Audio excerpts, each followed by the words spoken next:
Tiga.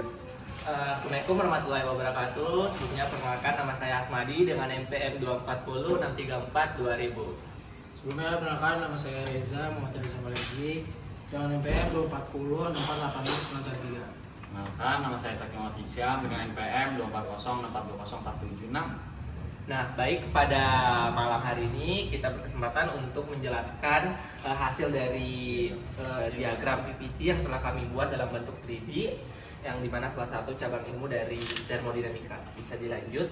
Nah, adapun materi pembahasan yang akan kami bahas pada malam hari ini mengenai tentang apa itu diagram, lalu fase-fase yang terjadi dalam diagram PPT itu sendiri, dan Ada pengaplikasian dalam kehidupan sehari-hari. Betul. Bisa dilanjut.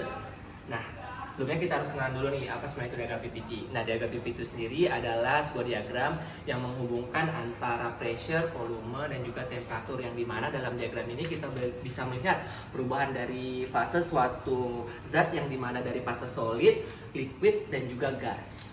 Bisa lanjut. Nah, selanjutnya fase-fase utama atau umum yang terjadi pada diagram PPT itu sendiri. Nah, fase utamanya itu terdiri dari 3. Yang pertama itu ada solid, gas, dan juga ada liquid. Bisa dilihat solid, gas, dan juga liquid. Nah, untuk pada malam hari ini kita hanya berfokus pada 2 pembahasan fase saja, yang terutama tertuju pada liquid dan juga gas. Untuk solidnya kita nggak jelasin dulu. Nah, selanjutnya untuk fase liquid itu sendiri.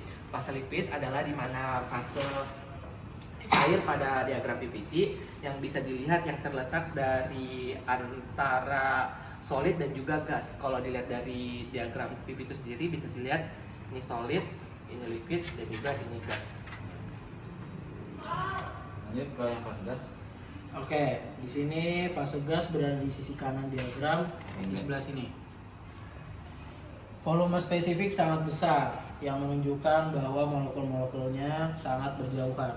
Pada diagram garis-garis isoterma di wilayah ini mengikuti hukum gas ideal, menunjukkan bahwa gas sangat mudah dikompresi.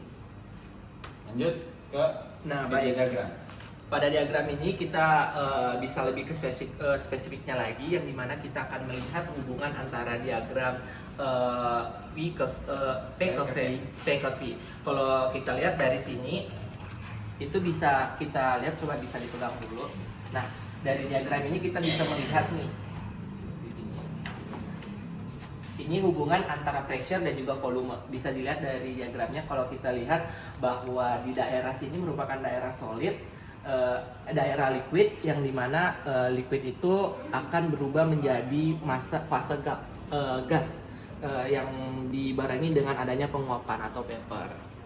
Selanjutnya kalau dilihat dari diagramnya itu sendiri, ini ada kesamaan dari daerah sininya itu melengkung, yang dimana dari sini itu merupakan titik critical point. Critical point itu sendiri yang terletak yang menjadi penghubung antara 3 fase, dari fase liquid, gas, dan juga solid itu sendiri. Nah, habis itu lanjut ke yang P ke V diagram. Itu selanjutnya kalau dari T Sebelah sana. V diagram itu bisa dilihat bahwa diagramnya itu bentuknya seperti ini. Nah, jadi kalau kita lihat di sini diagramnya tuh bentuknya melengkung seperti ini. Nah, diagram ini sendiri sama sebelumnya seperti diagram V ke P ke V. Itu juga merupakan adanya perubahan fase dari fase liquid menuju ke fase gas, yang ditandai dengan adanya pertemuan titik critical point. Tapi yang menjadi pembeda pada fase ini adanya isobar. Sementara kalau untuk di diagram V ke V itu dia isotherm. Selanjutnya mungkin bisa Oke. Selanjutnya ada contoh kasusnya di kehidupan nyata. Yang pertama ada siklus mesin Carnot. Nah, jadi siklus mesin Carnot ini adalah siklus termodinamika yang ideal dan efisien. Dan siklus mesin Carnot ini ada pada diagram P ke V dan T ke S, atau suhu ke entropi.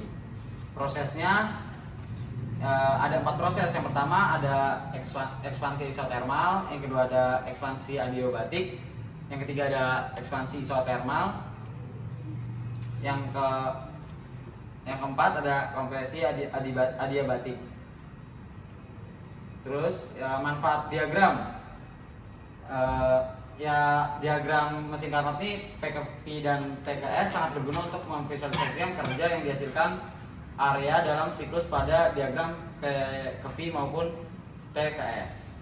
Lanjut. Next, ada contoh kasus yang kedua, ada pemanasan air hingga menjadi uap. Proses ini sering digunakan untuk menjelaskan perubahan fase pada diagram PKV atau TKV. Proses, bayangkan Anda memanaskan air dalam wadah piston pada tekanan konstan isobar. Yang satu, awal fase cair, air berada dalam fase cair. Pada diagram TKV ini ditunjukkan sebagai titik di luar kubah di sisi kiri. Yang kedua, pemanasan fase cair jenuh. Seiring pemanasan, suhu air naik hingga mencapai titik didih. Titik jenuh cair pada diagram ini adalah titik di garis jenuh cair.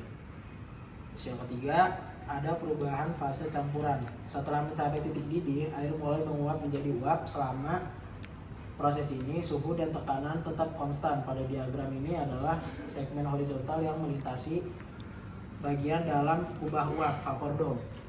Terus yang keempat, fase uap jenuh. Saat semua air telah berubah menjadi uap, ia berada di titik garis jenuh uap. Terus yang terakhir, ada pemanasan lanjut, uap panas lanjut. Jika pemanasan dilanjutkan, suhu uap akan kembali naik. Pada diagram ini adalah titik di luar kubah di sisi kanan. Terus manfaat diagram TKV secara visual menunjukkan bagaimana volume spesifik zat berubah secara drastis selama perubahan fase dari cair menjadi gas. Ini juga membantu mengidentifikasi kondisi di mana zat berada dalam fase tunggal atau fase campuran. Oke. Nah, baik, mungkin dari itu yang dapat kelompok kami sampaikan. Mohon maaf bila ada kekurangan. Kami akhiri dengan ucapan wassalamualaikum warahmatullahi wabarakatuh. Terima kasih.